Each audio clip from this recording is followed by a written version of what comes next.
y decimos juntos: esta es mi Biblia, la palabra de Dios. Yo soy lo que mi Biblia dice que soy. Yo tengo lo que mi Biblia dice que tengo. Y yo puedo hacer todo lo que mi Biblia dice que puedo hacer.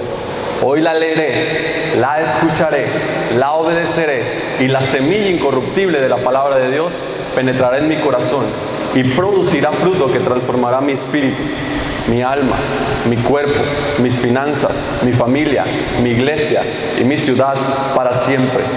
Nunca más seré el mismo. Nunca, nunca, nunca. Amén y amén. El título del mensaje del día de hoy es: Cristo te ama. Me la compliqué, ¿verdad?, para el título. Y escogí este título porque yo creo que representa mucho para los cristianos.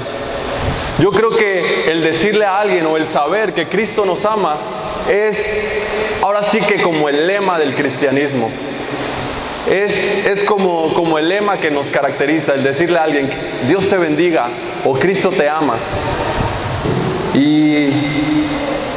Pero muchas veces suele pasar que no entendemos del todo el que Cristo nos ama.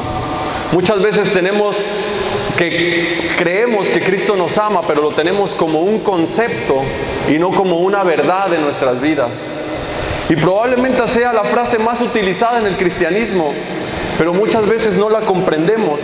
Y el objetivo del día de hoy, mi deseo del día de hoy, para cada uno de los que estamos aquí, es que salgamos por esa puerta sabiendo que Cristo nos ama, convencidos de que Cristo nos ama. Que la tengamos en nuestro corazón como una verdad y que ahí permanezca y que sepamos que Cristo nos ama, cuánto Cristo nos ama. Y para comenzar te invito a que me acompañes al Evangelio de Juan, capítulo 13, versos 21 al 38. Juan 13, del 21 al 38. Los que no traigan su Biblia me pueden acompañar ahí en la pantalla. Por ahí estará apareciendo. Dice así: habiendo dicho Jesús esto, se conmovió en espíritu y declaró y dijo: de cierto os digo, que uno de vosotros me va a entregar. Entonces los discípulos se miraban unos a otros, dudando de quién hablaba.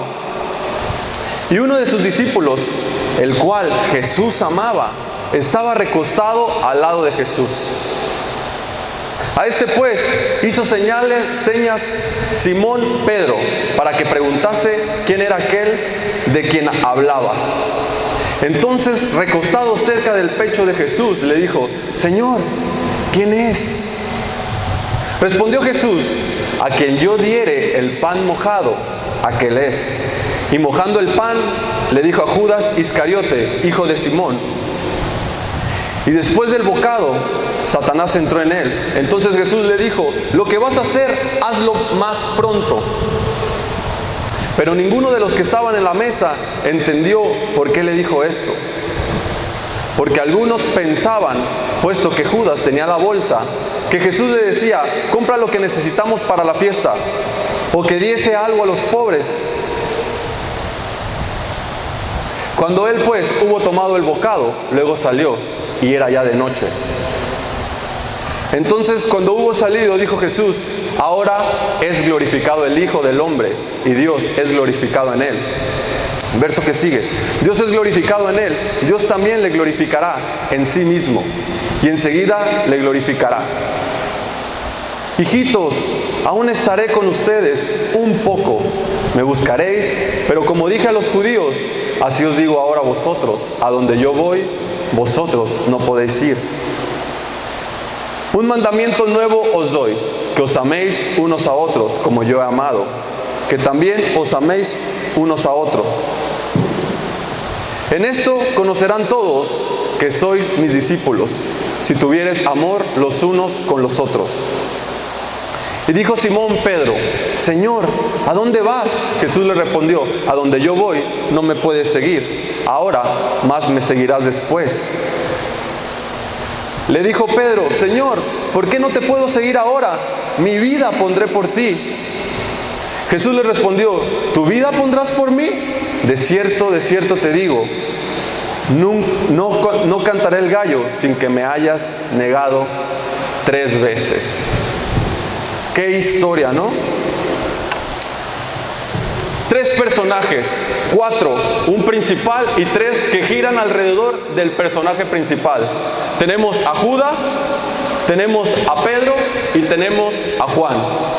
Y al centro está Jesús. Vemos aquí que están en una mesa. Y para que me entiendas un poquito mejor de lo que se trata esa historia, para que puedas meterte un poquito más a la historia, porque suena raro cuando dices, ¿cómo que Pedro le hizo señas a Juan? ¿Cómo que los discípulos no entendieron de quién hablaba?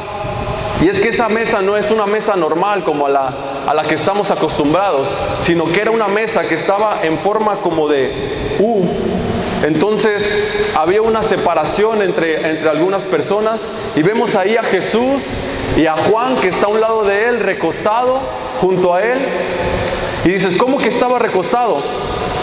Lo que pasa que en ese entonces se sentaban a nivel del suelo, ahí ponían algunas alfombras, algunas almohadillas, y podían estar ahí comiendo, conviviendo, se recostaban un poco. No era como el día de hoy que tenemos una mesa y que tenemos una silla, sino que era en este concepto, se utilizaba así.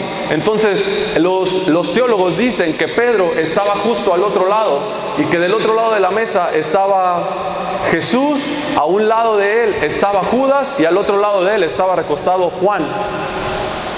Así que cuando Jesús dice que uno de ellos le va a entregar, Pedro rápidamente le hace señas a Juan. ¡Hey, Juan! Pregúntale quién. Entonces Juan le pregunta, y el Señor le dice, a quien yo le dé del pan mojado, ese va a ser el que me va a entregar. 3 hombres con 3 maneras diferentes de pensar, 3 hombres con diferentes maneras de actuar, 3 hombres que respondieron de manera diferente a Jesús, 3 personajes que responden de manera diferente a la gracia. Muchas veces nosotros solemos ser uno de ellos, pero también solemos ser los 3. A lo largo de nuestras vidas, tú tal vez te puedas dar cuenta que muchas veces eres uno de esos hombres, otras veces eres el otro, otras veces eres los 3, y otras veces eres como un proceso que va pasando de uno al otro. Así que ahí estaban estos 3 hombres. Uno le iba a entregar, el otro le había hecho una promesa a Jesús, y el otro simplemente se cayó la boca y se recostó a un lado de él. Al final del día vemos en la historia que uno termina tomando una soga y sujetándosela a su cuello y colgándose de un árbol. Otro termina amargado, llorando porque no pudo cumplir una promesa. Y el otro termina a los pies de Jesús en la cruz. Así que para comenzar rápidamente, esa fue una breve introducción, todavía no entramos de lleno al tema. Así que vamos a hablar de estos 3 personajes. Y vamos a comenzar con Judas. Judas probablemente es esa persona que siempre miramos con cierto desprecio.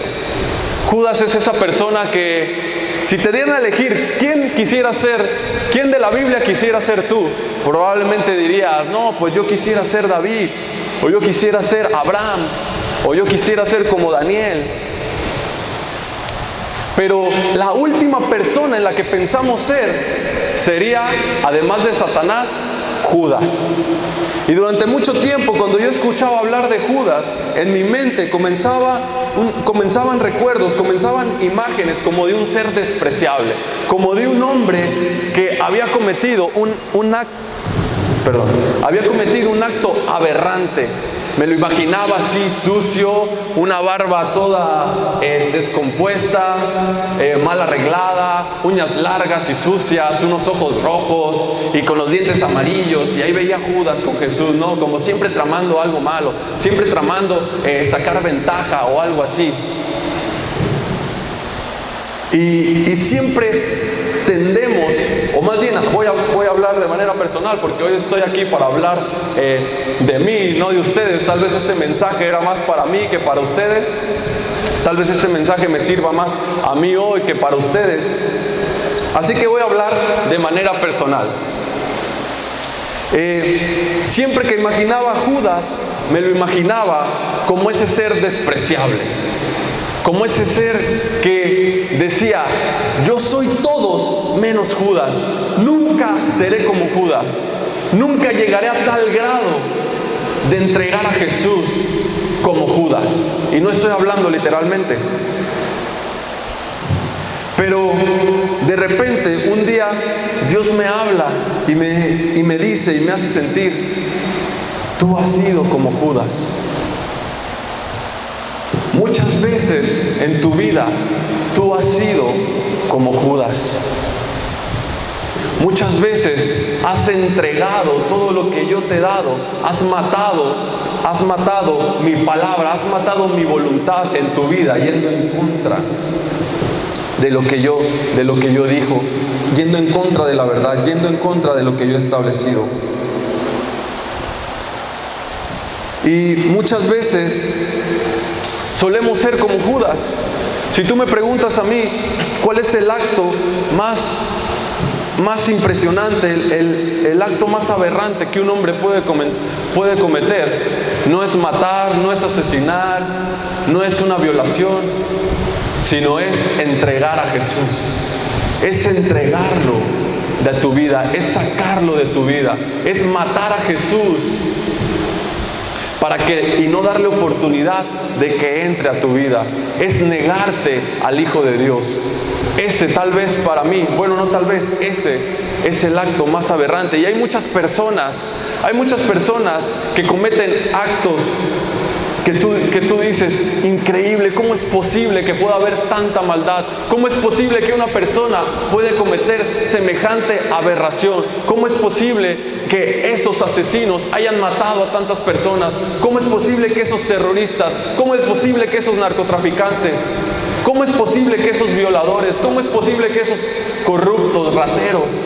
¿Cómo es posible? Así que yo te pregunto, ¿pero qué pasaría? ¿Qué pasaría si apareciera arriba de nosotros una pantalla así de grande como esta, que proyectara cada uno de nuestros pensamientos? ¿Qué pasaría si todo el mundo pudiera ver lo que estás pensando en una pantalla así, de doble vista, por los dos lados, con alta definición? Que todo el mundo pudiera ver qué estás pasando por tu mente, que todo el mundo pudiera ver qué estás imaginando, qué estás maquinando en tu cabeza, qué estás viendo, qué estás deseando. ¿Qué pasaría? Tal vez seríamos esas personas despreciables. Tal vez seríamos esas personas de que todo el mundo se aleja y dicen: quítense, vámonos, no se junten con ellos. Tal vez serías como Judas. Y la Biblia dice que dentro de nosotros existe un potencial, que hay un potencial para llegar a ser la persona más malvada que te puedas imaginar. Que dentro de nosotros, en nuestro interior, desde el momento que nacemos, desde el momento que somos bebés, esos bebés tan tiernos, que se ven tan dulces, la Biblia dice que dentro de ellos existe una semilla con el potencial para crear toda clase de maldad, con el potencial para que esa pequeña semilla pueda brotar y pueda producir toda la clase de pensamientos malvados, toda la clase de aberraciones, toda la clase de malos deseos. Hay una semilla con la que nacemos, que viene en nuestro interior, que viene por naturaleza, que es como un virus con el que nacemos, es como un cáncer que si lo sometemos a la atmósfera correcta, va a crecer. Es un defecto con el que nacemos. ¿Y saben cómo le llama la Biblia a esa semilla? Pecado. La Biblia le llama pecado. Hay una pequeña semilla dentro de nosotros que tiene el potencial para ser las personas más malvadas. Y basta ser un poquito honestos con nosotros mismos para darnos cuenta que algo anda mal. Basta ser un poco honestos y un poco observadores para darnos cuenta que algo anda mal en la vida del ser humano, que algo anda mal en el hombre, en la mujer, que hay algo que tiende a la rebeldía, que hay algo que tiende a rebasar los límites, que hay algo que tiende siempre a hacer lo incorrecto, que hay algo que tiende siempre a querer ganar, a siempre al yo, al yo, al yo. Siempre lo que yo quiero, lo que yo deseo, lo que yo anhelo. Así que decir que alguien es una persona malvada por la gravedad de sus actos es un juicio injusto. Porque cuando nos damos cuenta que algo anda mal, cuando nos damos cuenta que hay algo que no funciona bien, que no funciona bien, siempre buscamos la manera ante nuestros ojos, de manera personal, conforme a nuestro razonamiento, a sentirnos mejor que la otra persona. Y decimos cosas como: no, yo no soy como ese. No, yo no soy tan malo como esa persona. Y decimos cosas como: esos monstruos,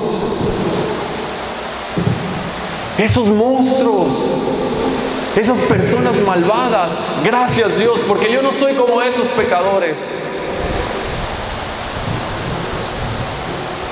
Así que el llamar monstruos a otras personas por el grado,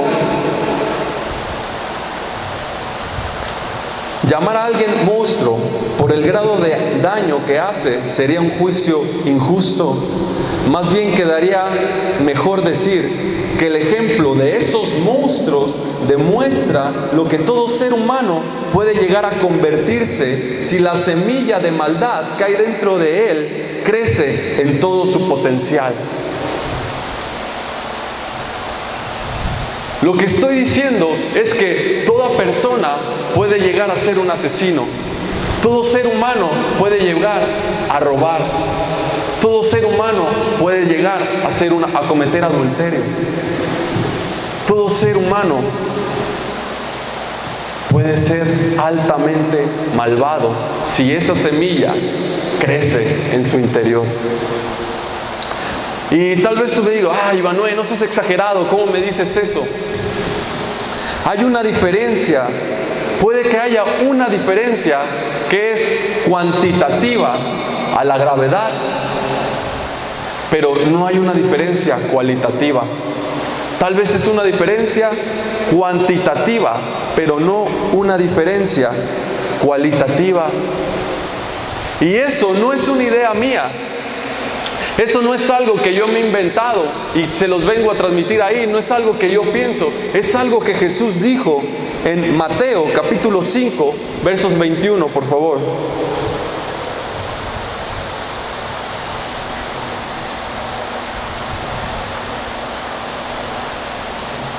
Dice así: oísteis que fue dicho a los antiguos: no matarás, y cualquiera que matare será culpable de juicio. Verso 22. Pero yo os digo que cualquiera que se enoje contra su hermano será culpable de juicio. Y cualquiera que diga necio a su hermano será culpable ante el concilio. Y cualquiera que le diga fatuo quedará expuesto al infierno de fuego. No es necesario matar a una persona. Versos 27 y 28 de ahí mismo, por favor. Oísteis que fue dicho: no cometerás adulterio. Pero yo os digo que cualquiera que mire a una mujer para codiciarla, ya adulteró con ella en su corazón. Lo que Jesús está diciendo, que esa semilla, que ese potencial puede llegar a crecer y ser un árbol grande, inmenso, impresionante, porque esa semilla contiene exactamente el mismo ADN que cuando es un árbol grande. Esa semilla es ese árbol es lo que era esa semilla. Cuando nosotros cultivamos esa semilla, la regamos, le echamos agua, la cuidamos, la abonamos, y esa semilla entonces brota y se puede convertir en un árbol enorme. Si la exponemos a la atmósfera correcta. Así que no es sabio negar que esa semilla tiene todo el potencial para cometer toda clase de maldad. Lo que es sabio es no exponer a esa semilla a la atmósfera correcta, al lugar propicio para que ésta brote. Ahora tú te preguntarás, Ivanhoe, no estoy entendiendo nada. ¿Eso qué tiene que ver con Judas? ¿O eso qué tiene que ver conmigo? Esto quiere decir que Judas y yo no somos muy diferentes. Que tal vez Judas y tú no son muy diferentes. Y Judas y yo no somos diferentes. Es decir, somos iguales. Excepto por una razón. Hay una sola razón que nos hace diferentes a Judas y a mí. ¿Saben cuál es? Que Judas rechazó la gracia y que yo no. Que Judas rechazó a Jesús y yo no. Esa es la diferencia que hace todo. Esa pequeña diferencia. Judas corrió en dirección totalmente equivocada.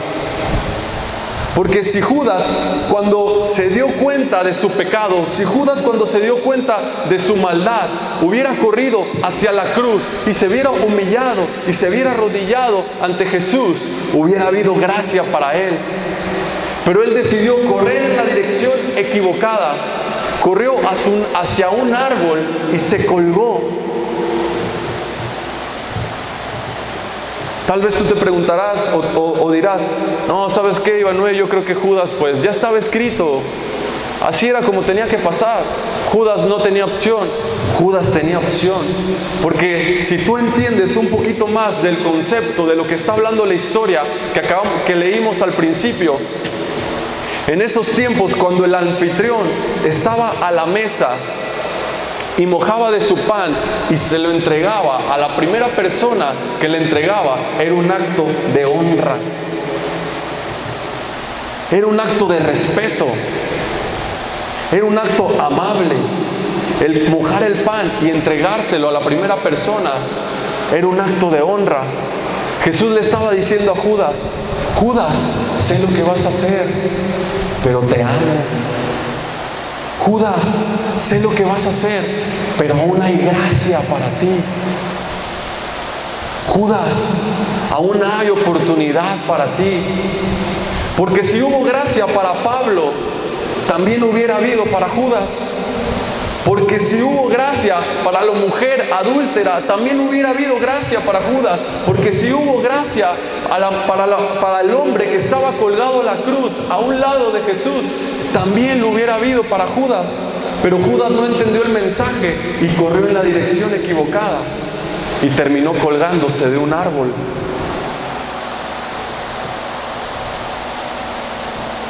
Judas rechazó la gracia, pero yo no. Y tal vez hay aquí alguien que está corriendo en dirección equivocada. Hoy puedes tomar una decisión de correr en la dirección correcta, de volver de ese camino. Y dice la Biblia que cuando Judas se dio cuenta de lo que había hecho, hubo un remordimiento. Hubo un remordimiento en él que lo hizo ir y dejar todas esas monedas de plata, pero después fue y se colgó de un árbol. ¿Saben por qué? Porque el remordimiento no es igual al arrepentimiento. El remordimiento te puede matar, pero el arrepentimiento te puede salvar. Así que vamos a ver un poquito la diferencia entre estos dos. ¿Qué es remordimiento? El remordimiento te hace sentir dolor. Es ese dolor como consecuencia de tus actos. Ese dolor que te evidencia, ese dolor que te avergüenza, ese dolor que te muestra que has pecado. Porque eso es lo que hace el pecado, te avergüenza y te hace sentir culpable. Te hace sentir dolor, pero es un dolor personal, donde solo te encierra a ti, donde te cierra en un mundo, donde solo estás pensando en ti y en ti y en ti. Y eso puede llevarte a colgar de un árbol, puede llevarte al suicidio, puede llevarte a correr en la dirección equivocada. Pero el arrepentimiento es algo totalmente diferente. El arrepentimiento tal vez se siente algo parecido al dolor. El arrepentimiento tal vez se siente parecido al remordimiento. Pero el remordimiento tiene la diferencia que no se concentra en ti, sino que el arrepentimiento se concentra en Jesús. Es esa conciencia de que has quebrantado el corazón de Jesús. Es esa conciencia de que no se trata solo de ti, que no se trata solo de ti, que se trata de esa persona a la cual le has hecho daño. Que se trata de Jesús, que has quebrantado su corazón, que has dañado tu relación con Él. La diferencia de estos dos es muy simple, pero muchas veces no lo entendemos. La diferencia entre el remordimiento y el arrepentimiento es una cosa: la cruz. La cruz de Jesús, la revelación de Jesús. Esta es la revelación. El ver a Jesús colgado de una cruz. El ver a Jesús ahí con sus brazos abiertos, con los clavos traspasando sus manos y sus pies, con la sangre escurriendo, y verlo cara a cara, en ese lugar, ojos con ojos, frente a frente, sabiendo quién es Él y sabiendo quién eres tú. La máxima expresión de la bondad contra la máxima expresión de la maldad. Sabiendo que Él no tiene que estar ahí, sabiendo que quien debería estar ahí, colgado en esa cruz, soy yo y no Jesús. La revelación del entender que yo soy el que merezco estar en esa cruz y no Jesús. Entonces estás ahí y estás entendiendo esa revelación y estás convencido de lo que Jesús está haciendo, y lo estás viendo a cara y te está mirando con unos ojos de amor, y tú le dices: no, Jesús, no lo hagas. Y Él te interrumpe con la voz, con un ímpetu como de las olas del mar, y te dice: cállate. Déjame hacerlo a mí. Déjame ser yo quien lleve tu dolor.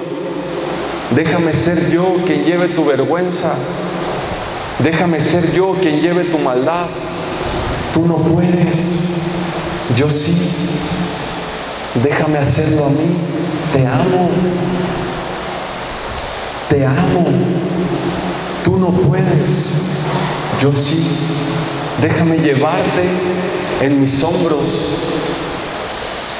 Déjame llevar esas astillas que eran para ti en mi espalda.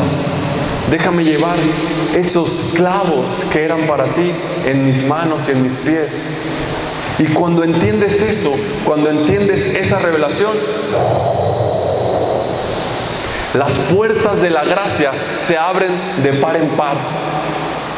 Y el amor de Dios empieza a fluir y comienza a transformar todo, comienza a cambiarlo todo, comienza a cambiar tu manera de pensar, tu manera de sentir, tu manera de ver las cosas, tu manera de ver a los demás, tu manera de juzgarlos. ¿Ya viste Ivanoel? Sus skinny jeans y ese peinadito. No se hagan, ya me los caché. Pero eso es lo que hace la gracia. No por error Jesús terminó en una cruz con los brazos extendidos. Lo que Jesús nos está diciendo: te amo, eres bienvenido, te estoy recibiendo con los brazos abiertos. Ya lo he hecho todo por ti. Cristo y la iglesia dicen: ven, eres bienvenido. Hay un lugar para ti. Esa es la diferencia, porque cuando tu pecado es grande, la gracia es aún más grande. Cuando tu pecado es grande, la gracia cubre ese pecado. La gracia cubre esos errores. Cuando tú te sientes avergonzado, cuando no te sientes digno, la gracia cubre la multitud de tus errores, cubre la multitud de tus pecados. Solo tienes que poner tus ojos en la cruz, tienes que poner tus ojos en Jesús. Es todo lo que tienes que hacer. Ahora, si tú me estás entendiendo que si Jesús murió por ti en una cruz, entonces que Él te perdona de todos tus pecados una y otra vez, entonces que eres libre para hacer lo que tú quieras, al cabo Jesús está obligado a perdonarme, entonces estás entendiendo mal. No estás entendiendo que Cristo te ama. Solo lo estás entendiendo como un concepto en tu cabeza, pero no lo estás entendiendo como una verdad. Estás entendiendo un concepto y no estás entendiendo a una persona, porque la gracia no es solo un concepto, sino la gracia es una persona. La gracia es Jesús, porque es fácil transgredir un concepto, pero no es fácil ir contra una persona.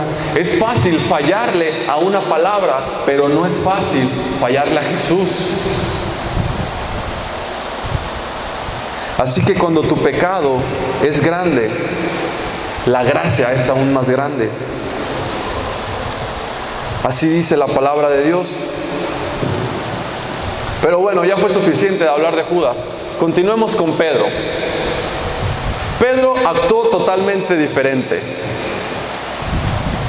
Pedro, ese Pedro fuerte, que fue llamado Pedro precisamente por eso, porque tenía un carácter fuerte. Pedro era experto en hacer promesas y también era experto en no cumplirlas. Pedro ese era hombre que le encantaba ir siempre por delante, siempre tomaba la iniciativa. Pedro siempre decía, yo lo puedo hacer, yo lo puedo hacer, yo lo haré. No, Jesús, yo lo haré, tú no, yo sí. Pedro era experto en cumplirle, en hacerle promesas a Jesús, pero también era experto en no cumplirle. ¿Y saben quién también es experto en hacerle promesas a Jesús? Yo. Soy experto en hacerle promesas a Jesús. ¿Cuántas veces no me encontré haciéndole promesas a Jesús y de la misma manera no cumpliéndole? ¿Por qué? Porque no se trata de lo que yo le pueda prometer a Jesús, sino se trata de lo que Jesús nos promete a nosotros. ¿Cuántas veces no me encontré cayendo en el mismo pecado y corriendo a la iglesia y arrodillándome? Señor, te prometo que ahora sí no lo vuelvo a hacer, no más, ya no lo vuelvo a hacer. Y pasaban 2, 3 días y volvía a caer en el mismo pecado. Y después venía otra vez, un poco más dramático, porque cuando lo haces un poco más dramático, sientes que lo estás haciendo con más sinceridad. Padre, te prometo que no lo vuelvo a hacer. Daré mi vida por ti. Haré lo que tú me pidas. Estoy dispuesto. No lo vuelvo a hacer. Y al pasar de los días, volvías a caer en tu mismo pecado. Y ahí venías otra vez. Padre, te prometo. Es más, voy a ayunar 40 días y 40 noches sin comer ni beber agua. No voy a ver la tele. No voy a comer azúcares. Voy a comer comida sin sal. No más coca. Esa es buenísima, la de la coca, ¿no? No vuelvo a tomar coca. Y pasaban los días y te encontrabas otra vez en el mismo pecado. Ahora, prometer cosas a Jesús es muy peligroso. Prometer algo a Jesús y no cumplirlo es demasiado peligroso. Nosotros debemos tener mucho cuidado si en algún momento queremos prometer algo a Jesús, porque si no le cumplimos puede ser muy peligroso. El no cumplirle una promesa a Jesús te puede hacer que termines alejándote de la presencia de Dios. El no cumplirle una promesa a Jesús te puede hacer que termines dañado, que tu corazón termine dañado y que al final termines entregándote a ese pecado sin las fuerzas para salir adelante, como pasó con Pedro. Ahora, si Jesús te dice, ¿sabes qué, Pedro? Pues al lugar donde yo voy tú no puedes ir, pues te callas la boca y ya, ¿no? Pero Pedro, ¿qué le dijo? No, Señor, yo iré contigo. Y si es posible, moriré contigo. ¿Seguro, Pedro? De cierto te digo que me negarás 3 veces antes de que cante el gallo. Así que Pedro no le pudo cumplir esa promesa a Jesús. ¿Y qué pasó? Que al final terminó amargado y llorando, alejándose de la presencia de Dios. Pedro había terminado lejos de la presencia de Dios y volviendo al mismo lugar de donde Jesús le había sacado. El que tú no le puedes cumplir una promesa a Jesús puede terminar con tu propósito, puede acabar con tu propósito, te puede hacer que termines rindiéndote a ese pecado. Pedro estaba volviendo hacia la barca, hacia donde Jesús lo había sacado. Jesús le había dicho a Pedro, Pedro, sígueme y yo te haré pescador de hombres. Tú no naciste para ser pescador de peces, tú has nacido para cumplir mi propósito. Yo te haré pescador de hombres. Así que Pedro se vio expuesto a su pecado. Pedro se vio no cumpliéndole una promesa a Jesús y eso lo hacía regresar al lugar de donde Jesús lo había sacado, a su barca, a ese lugar de comodidad, a ese lugar donde él se podía sentir a gusto, ahí en ese lugar donde él sabía hacer las cosas. Ahora yo te pregunto a ti, ¿cuál es tu barca? Tu barca no tiene que ser precisamente un pecado. Tu barca no tiene que ser algo malo, aparentemente. No tiene que ser un pecado. Tu barca pueden ser muchas cosas. Puede ser un lugar de comodidad, pero yo más bien llamaría un lugar de conformismo, un lugar de mediocridad. Y te voy a confesar algo. Cuando mi relación no anda muy bien con Jesús y me estoy alejando de la presencia de Dios, ¿sabes cuál es mi barca? El fútbol. Me doy cuenta, me veo envuelto en lunes jugando fútbol, martes jugando fútbol, miércoles jugando fútbol, jueves jugando fútbol y la presencia de Dios cada día un poco más lejos. Sábado jugando fútbol y de repente volteo y digo, ah caray, creo que me estoy subiendo a mi barca. Creo que me estoy alejando de la presencia de Dios. Y tal vez para ti no sea el fútbol, tal vez para ti no sea un pecado, pero ¿qué tal una serie en Netflix? ¿Qué tal alguna persona? ¿Qué tal un mal hábito que no has podido superar? ¿Qué tal ciertos grupos de amistades? ¿Qué tal el celular, el Facebook, el WhatsApp? Que terminan alejándote de la presencia de Dios.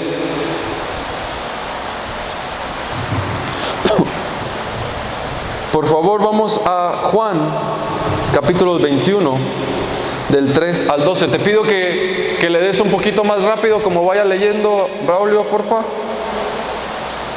Porque ese está un poquito largo. Dice así: Simón Pedro les dijo, voy a pescar. Ellos le dijeron, vamos nosotros también contigo. Fueron y entraron a una barca y aquella noche no pescaron nada.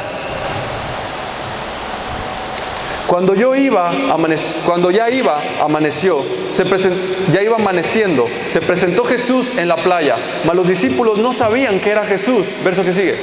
Y les dijo, hijitos, ¿tenéis algo para comer? Respondieron, no.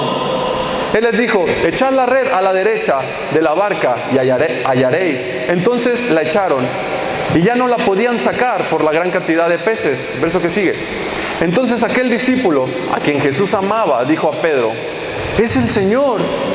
Simón Pedro, cuando oyó que era el Señor, se ciñó la ropa porque se había despojado de ella y se echó al mar. Y los otros discípulos vinieron con la barca, arrastrando la red de peces, pues no distaban de la tierra, sino como 200 codos. Al descender a la tierra, vieron brasas puestas y un pez encima de ellas, y pan. Jesús le dijo: traed de los peces que acabáis de pescar. Subió Simón Pedro y sacó la red a tierra, llena de grandes peces, 153, y aún siendo tantos, la red no se rompió. Verso que sigue. Les dijo Jesús: venid, comed.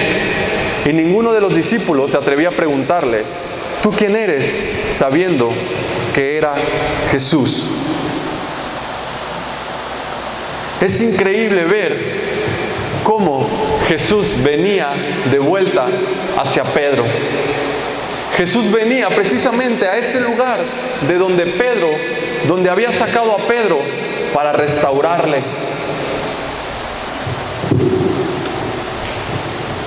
Jesús vino hasta el lugar de comodidad de Pedro, ahí donde Pedro se estaba escondiendo.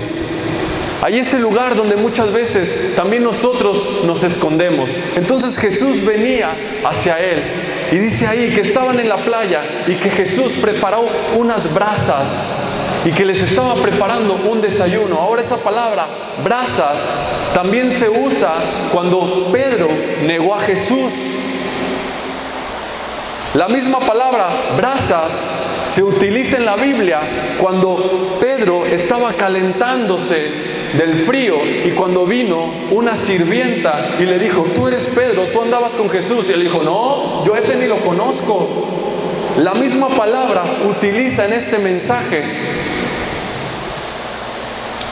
¿Para qué? Para que nos demos cuenta que Jesús es capaz de cambiar tu vergüenza por un símbolo de esperanza. Jesús es capaz de cambiar todo eso que aparentemente para ti es malo, todo eso que aparentemente para ti es despreciable, en un símbolo de orgullo y de esperanza para los demás. Si no, mira la cruz. Miremos a la cruz. La cruz es el símbolo de mayor esperanza para la humanidad. Hoy en día todos traemos una cruz colgada. Vemos la cruz por todos lados y la portamos como orgullo. Hasta las personas que no entienden de la cruz, a veces se tatúan la cruz. Y la cruz, si tú no entiendes un poco el concepto de la cruz era algo así como el lugar de castigo, el lugar de mayor castigo que una persona pudiera sufrir en el Imperio Romano.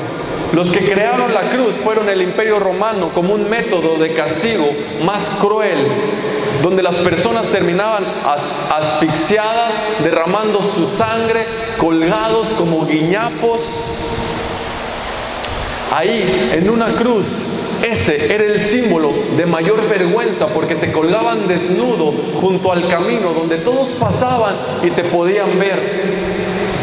Y Jesús convirtió ese lugar de vergüenza, esa cruz, en el símbolo de mayor esperanza para la humanidad.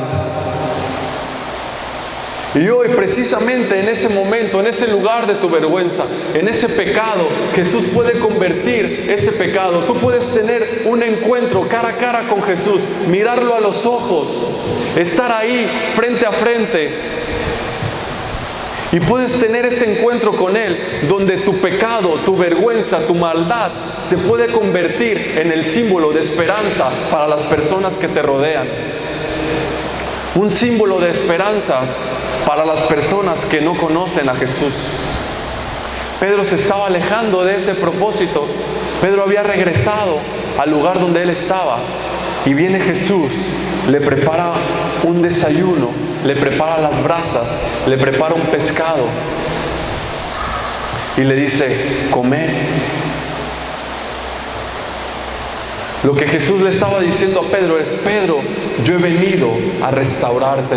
Yo he venido a que cumplas tu propósito. Yo he venido a que no seas el mismo. Yo no te quiero dejar igual. Yo quiero que seas un pescador de hombres. Yo quiero que cumplas tu propósito. Y después vemos una conversación hermosísima. Vemos una conversación increíble. A Pedro conversando cara a cara con Jesús. ¿Cuántas veces negó Pedro a Jesús? 3 veces.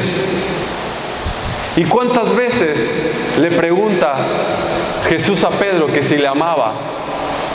3 veces. Vamos ahí a la historia, por favor.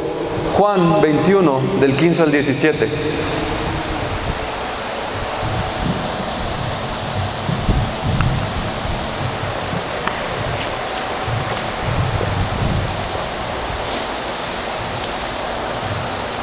Cuando hubieron comido, Jesús dijo a Simón Pedro: Simón, hijo de Jonás, ¿me amas más que estos? Le respondió: sí, Señor, tú sabes que te amo. Él le dijo: apacienta mis corderos. Volvió a decirle la segunda vez: Simón, hijo de Jonás, ¿me amas? Pedro le respondió: sí, Señor, tú sabes que te amo. Le dijo: pastorea mis ovejas. Le dijo la tercera vez: Simón, hijo de Jonás, ¿me amas? Pedro se entristeció de que le dijo por tercera vez: ¿me amas? Y le respondió: Señor, tú lo sabes todo. Tú sabes que te amo. Jesús le dijo: apacienta mis ovejas. Y para que tú entiendas un poco mejor este texto, ahí usa 2 palabras diferentes de amor. Utiliza la palabra ágape, que es un amor incondicional. En el griego, la palabra ágape se refiere al amor incondicional, al amor de Dios, al amor que solo puede Dios amar, a ese amor que te lleva a entregar tu vida por alguien más, a ese amor que cubre los errores, a ese amor que no busca lo suyo, a ese amor que no juzga, a ese amor que todo lo soporta, al amor con el que Jesús nos amó, a ese amor que entrega todo por la otra persona. Así que Jesús le estaba preguntando a Pedro: ¿me amas con un amor ágape? Pero la palabra de amor que Pedro está utilizando aquí es la palabra fileos, que traducido quiere decir te quiero, que es un amor simplemente como de querer, un afecto como de hermano. Entonces lo que Pedro le estaba diciendo es: te quiero, mientras que Jesús le estaba preguntando: ¿me amas con un amor ágape? Y vemos en esta historia que Pedro está ahí y podemos entender un poquito mejor lo que está pasando. Jesús le pregunta: Pedro, ¿me amas? ¿Me amas tanto como para entregar tu vida por mí? ¿Me amas tanto como para sacrificarte? Y Pedro le decía: Señor, te quiero.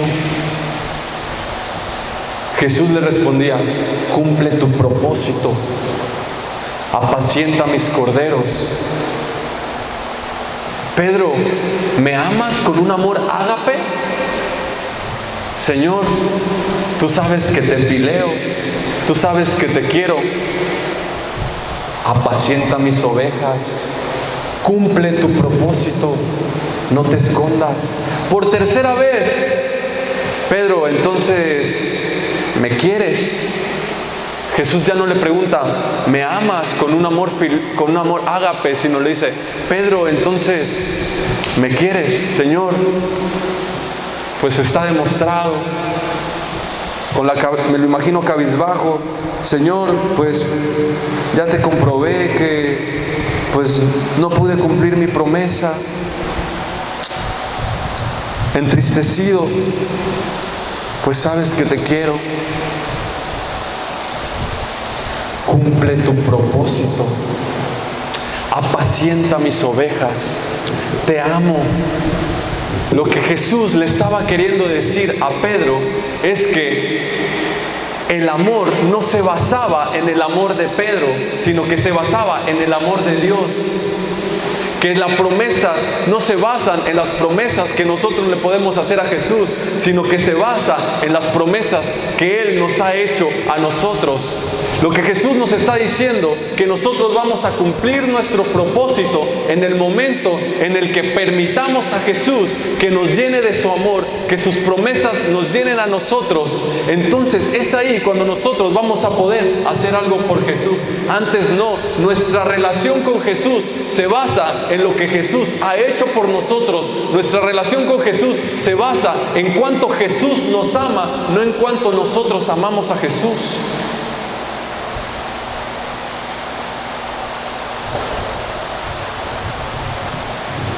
Y mis oraciones en los últimos días han sido como esas, donde yo llegaba y me sentía un poco mal y decía: Señor, perdóname porque no puedo corresponderte como tú te mereces. Me sentía muy pequeño delante de Jesús. Señor, perdóname porque está comprobado, no puedo corresponderte como tú te mereces. Mira, vengo a la iglesia, estoy en los ministerios, pero no estoy dando todo lo que puedo dar. No puedo hacer todo lo que puedo hacer. Y me sentía mal, porque sentía que no le estaba correspondiendo a Jesús.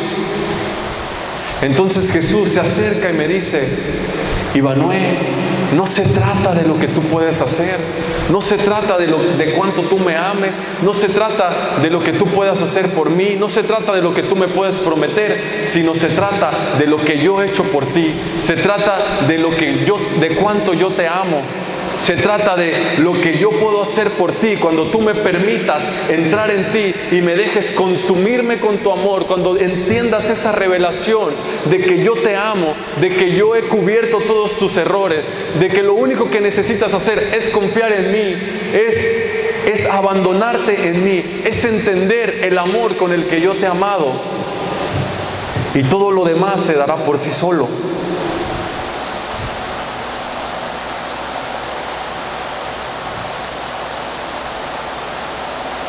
Jesús le estaba diciendo a Pedro: Pedro, mi amor llega hasta donde tú no puedes llegar. Es mi amor el que te va a hacer llegar más lejos. Y el día en que mi amor te consuma, el día en que mi espíritu sea derramado en ti, tú hablarás y miles de personas se convertirán a ti.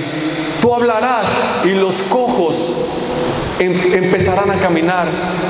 Porque vemos después de la restauración, vemos cómo Pedro sube al templo y se encuentra ahí en la puerta la hermosa, con un paralítico de nacimiento que está pidiendo dinero, que está pidiendo limosnas, que está pidiendo oro y plata. Y Pedro le dice: no tengo ni oro ni plata, mas lo que tengo te lo doy. Levántate y anda en el nombre de Jesús. Y el cojo se levanta y comienza a dar saltos y gritos y entra adorando a Dios. Porque vemos a un Pedro que en su primer sermón 3,000 personas se convirtieron. Vemos un avivamiento, cómo Jesús empieza a levantar a través de Pedro. Lo que Jesús le estaba diciendo a Pedro aquí es: Pedro, el día que mi amor te consuma, ese día entonces morirás como mártir, atado de tus manos y de tus pies frente al imperio romano. Y serás un símbolo de esperanza para la humanidad. Pedro, esa promesa que no me pudiste cumplir en tus fuerzas, la cumplirás el día que mi amor te consuma. El día que entiendas que se trata de mí y que no se trata de ti.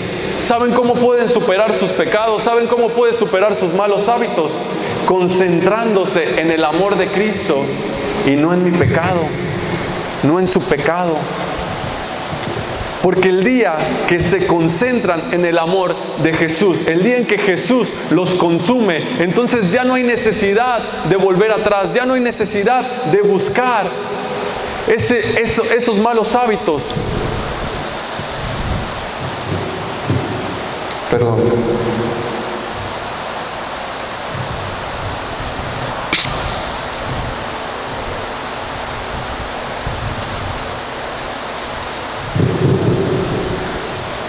Debemos comenzar a pensar menos en nuestros pecados y pensar más en Cristo, en que Cristo te ama, a meditar más en el amor de Jesús, a meditar más en la cruz y no tanto en qué tan bueno eres, no tanto en qué tan malo eres.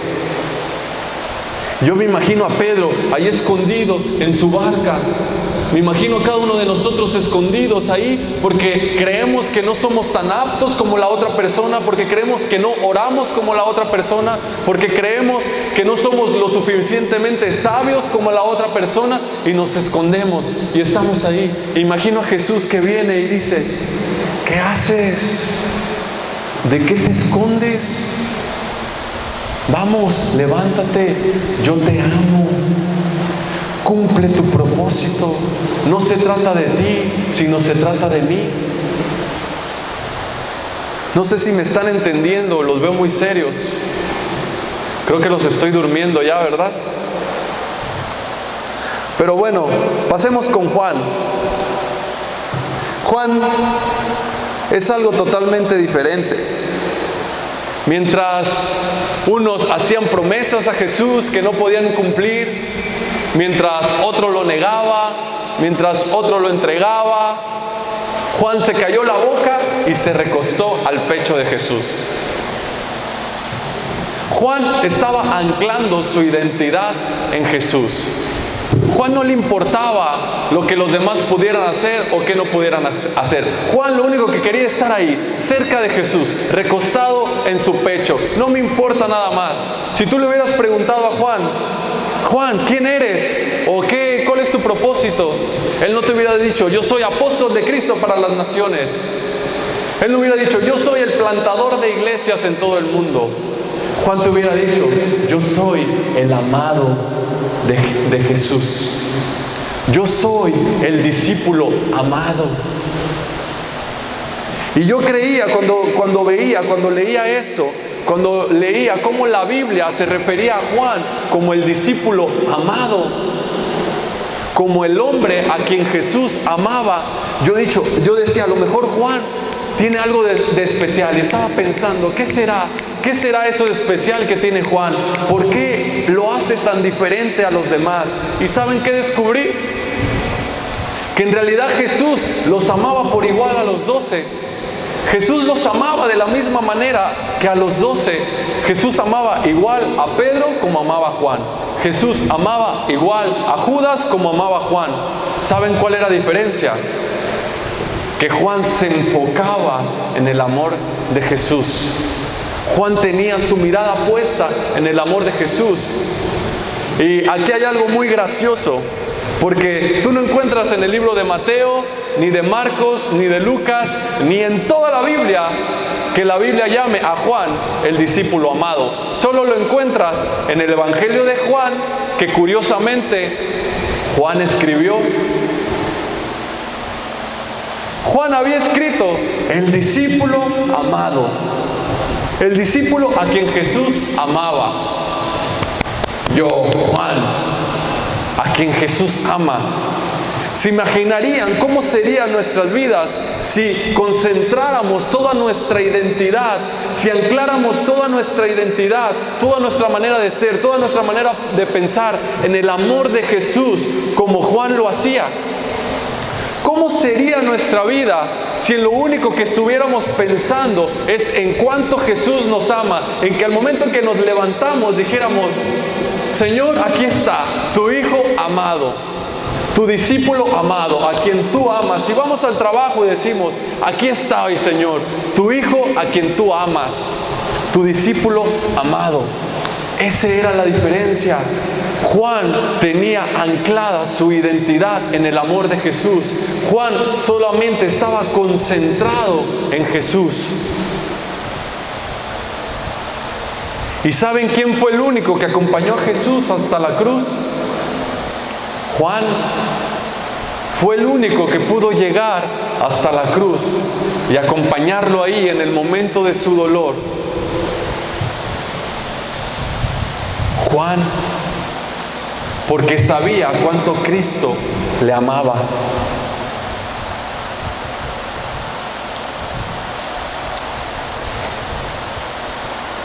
Y es que simplemente no podríamos exagerar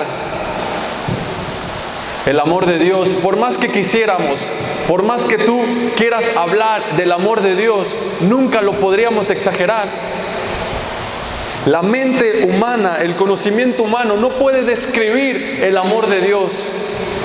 La Biblia dice que el amor de Dios supera toda nuestra realidad, que el amor de Dios supera todos nuestros pensamientos. Es decir, que el amor de Dios no se puede contener en este mundo, que el amor de Dios es más alto que este mundo, es más bajo que lo más profundo, es más ancho que lo más ancho. El amor de Dios no se puede contener, que aunque nosotros nos esforzáramos en meditar y en pensar en el amor de Dios, nunca podríamos superarlo, nunca podríamos exagerar cuánto Dios nos ama. Y Juan tenía su identidad puesta en Jesús, tenía su mirada puesta en Jesús, no en sus pecados, no en sus errores, no en lo que qué podía hacer, que sí, que no, no hasta dónde podía llegar, sino simplemente se había abandonado en Jesús y había creído que Jesús le amaba. Y es que simplemente todo el Evangelio habla de lo mismo.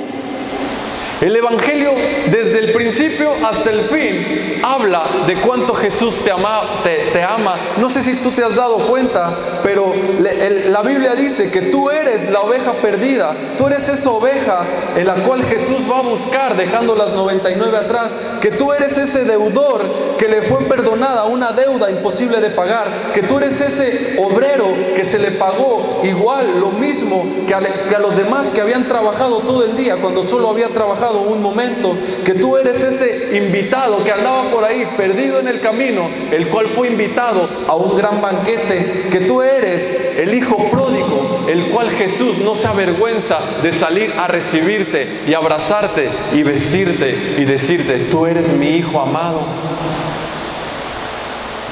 El Evangelio habla de principio a fin en cuanto Jesús nos ama.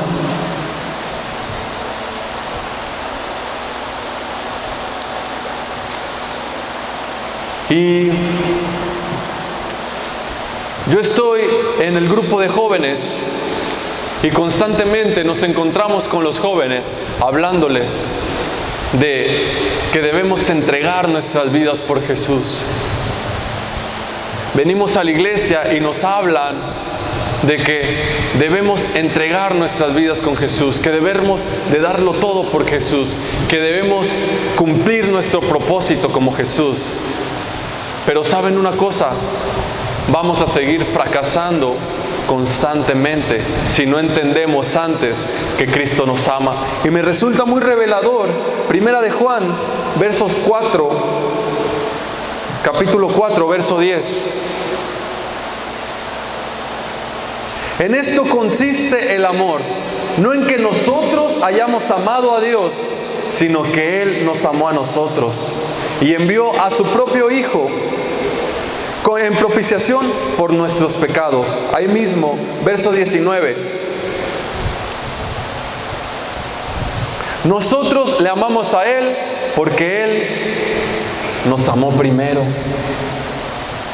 ¿Cuántas veces había escuchado este versículo? ¿Cuántas veces lo había leído y no lo había entendido? Siempre ha estado ahí. Nosotros podemos amar a Jesús si entendemos que Él nos amó primero. No podemos amar a Jesús, no podemos entregarnos a Jesús, no podemos cumplir sus propósitos si no entendemos que Él nos ha amado primero. Otro versículo que me resulta muy revelador, Salmo 23, verso 5. Este quizás es el más utilizado, el Salmo 23. Aderezas mesa delante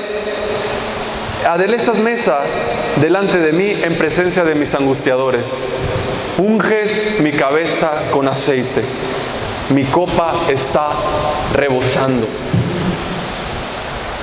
Yo quiero que tú te imagines esa escena, esa mesa ahí donde tú estás sentado.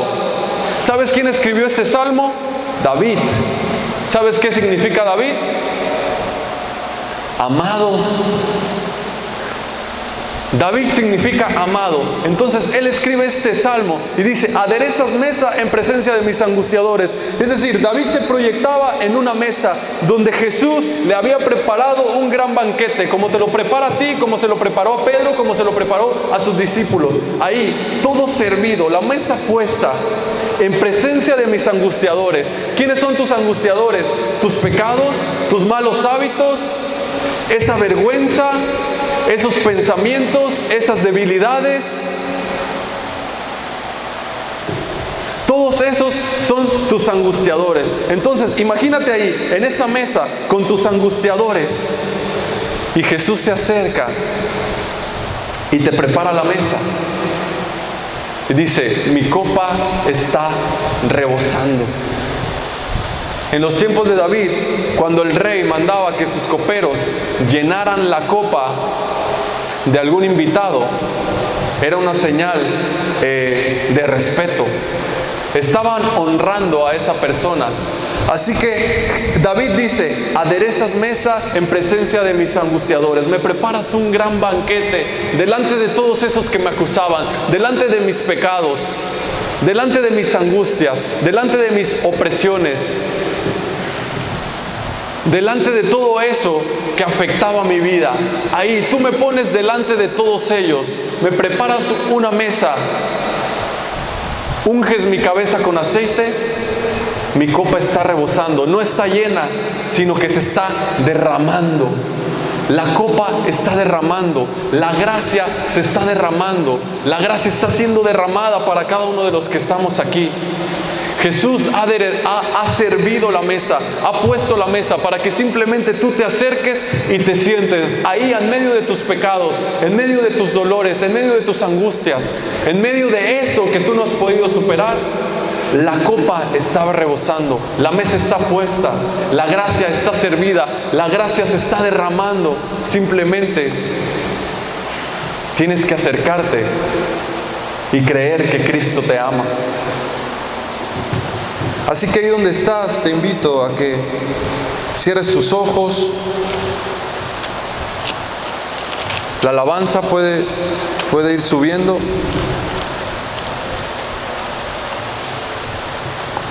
Y te quiero invitar a que tengas una conversación sincera con Jesús.